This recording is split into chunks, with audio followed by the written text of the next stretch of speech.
Now, ahead of the reopening of educational institutions, the federal government has outlined conditions to be met by each of the schools.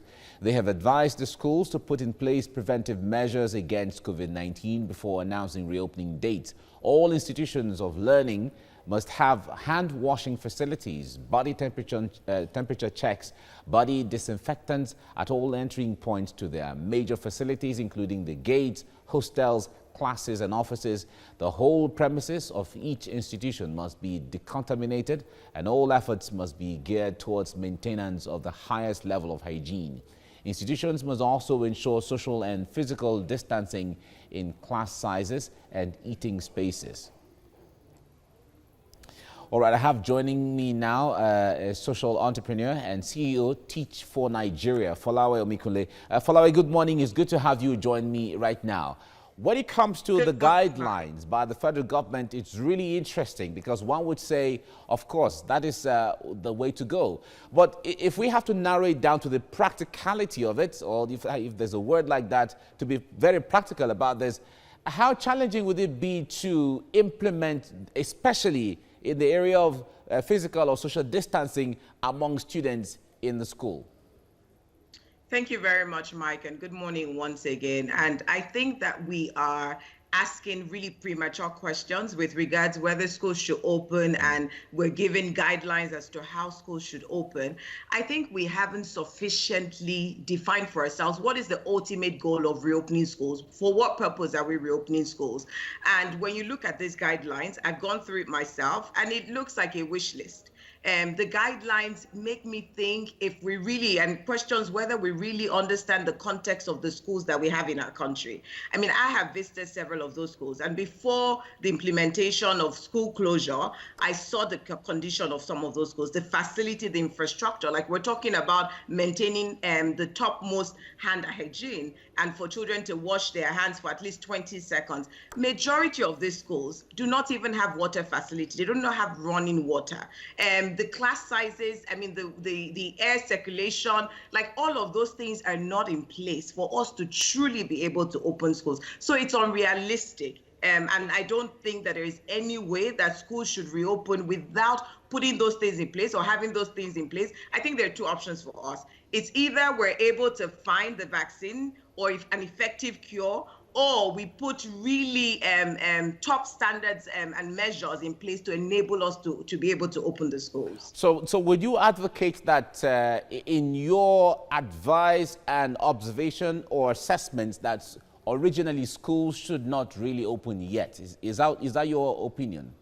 Mike, it's the schools the countries that have reopened schools, the Denmark, the Germany, the Norway, those countries, South Korea, that have reopened schools, the deliberateness, the investment in ensuring that the measures are put in place, the guidelines are put in place. I don't see any of that here. I don't see any of the example. The only example that I see here is, say, Lagos State. And the Commissioner for Education is currently visiting schools, gathering data, checking, do they need to make extra entry points and things like that. I think that is what we should be spending our time doing if we're really thinking about reopening school. But I think what is most important, Mike, is how do we ensure that learning continues? Because I believe the reason why we want to reopen school is to ensure that our children continue to learn. And so I think the focus should be, how do we do that without having the children contribute to further spread, not spread just for them and their families and parents, but even our teachers. We cannot afford to lose one. We already have a death of teachers in Nigeria, and we cannot afford to lose even one teacher,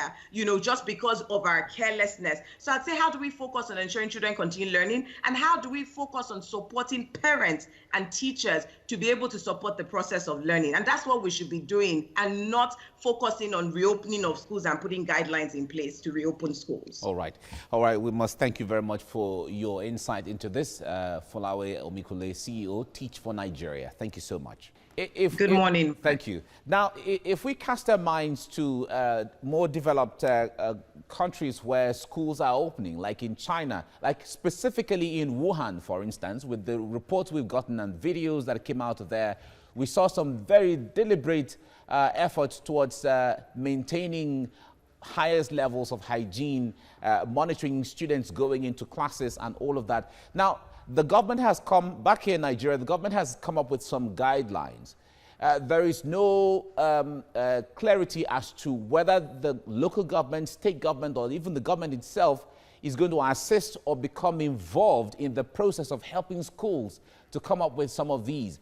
What concerns do you have? Thank you so much, Mike. And I like what you said, lastly, because, if we're ever going to reopen our schools, I think it will require concerted efforts across community level with teachers, with health authority members, and with parents as well.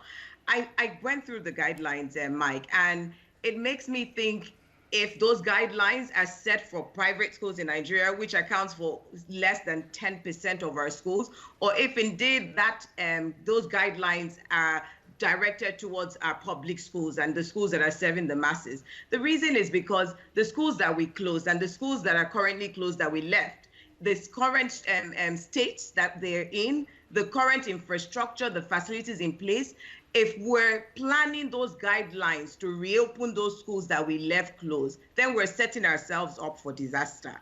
I'm saying this because I fully understand the context of the schools that we've left closed.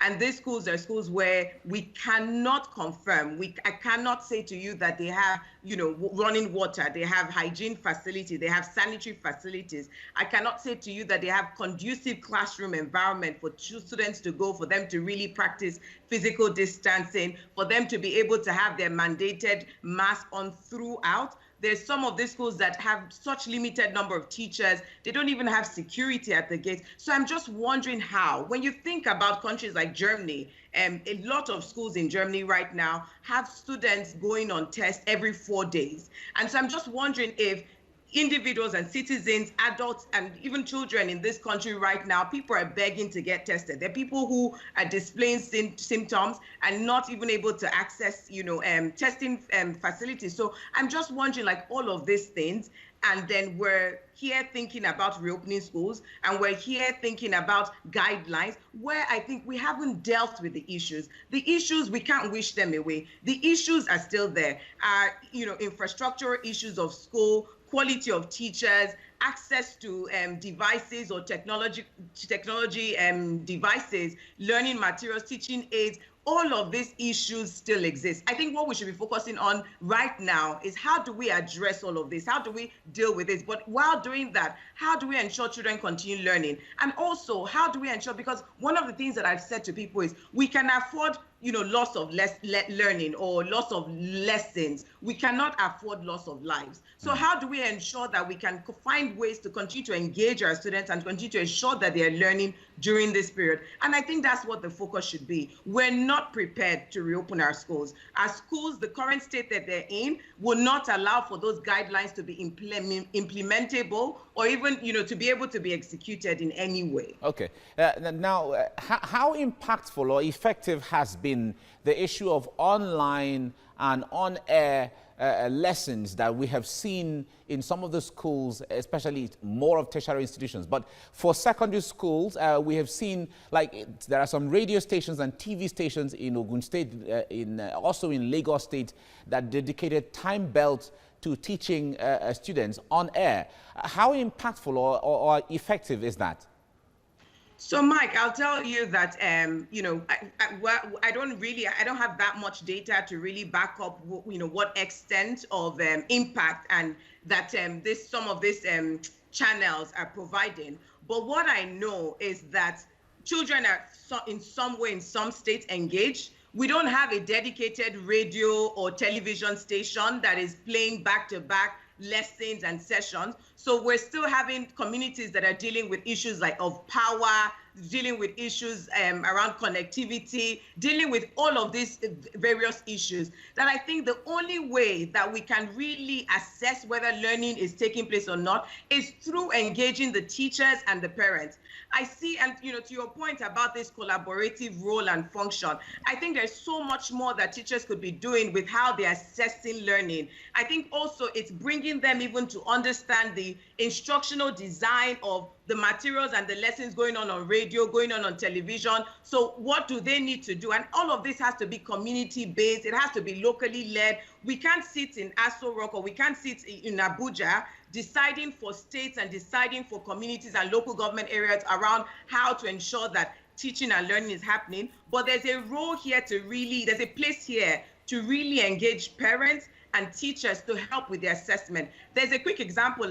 There was a conference yesterday held by the British Council on how to assess learning, during this pandemic. And there were some interesting contributions, one particular one from Bright, and this teacher in Ogun State who goes by giving these children tests every week to assess what they're learning and to assess, the materials that they're giving them to actually ensure that these children are learning. And if they're not, when he looks at the test that he's administering, he's able to then give them further support and additional support. So I think those are some of the creative ways that we have to leverage this. So with that I'm sharing, I think there's a need for us to really invest in training and equipping our teachers to have all of the skills and that they would need to really navigate this situation. So I think it can work, Mike. Okay. But I think here is how do we really invest in it to ensure that it works and it delivers the impact that we really want it to. Okay, so we have to be a little more deliberate. That's what you're saying. Now, let's talk about the issue of enlightenment and awareness. There's so much online. If you go online, there's so much talk about COVID-19. There are graphical, video, text messages of all kinds. There are songs, there are short skits on air, on TV, radio. All of these are abound. But we still hear people say COVID-19 is a sickness for some people out there who are either at the top or not for those in the country and all of that. People still don't believe. Talk to us about how enlightened people are and how ready they are to abide by some of these guidelines. I tell you, Mike, even I have been shocked to my bone marrow, some of the things that I've heard. And these are things that I've even heard from well-educated people who really think that COVID-19 is a scam and COVID-19 is not real. And, so again, I don't know how much more. I think, someone was saying, for example, some of these campaign materials, maybe they're not really adapted to like our own local context, like getting people to really understand that this thing exists because it's not so visual. I think people are like, this thing is not true, it's a lie, so I can go about not having to wear a face mask, or I can go about not having to wash my hand and maintain, hygiene standards. I really think that and those are some of the things that I think we should be focusing on. Like, how do we educate the public to truly understand that this thing is real and it does exist? I don't think there's enough work that has happened in that, in that area. And, with like adding opening of schools or opening public spaces on top of a community or a society where majority of the people do not believe that this thing exists because they can't say it, or because, they just think it's a myth. I don't know, but this is so true. And I think there needs to be work that, we need to dedicate some work to really educating people around the reality of COVID-19. All right, Folawe Omikunle, CEO, Teach for Nigeria. Thank you so much for your time on the program.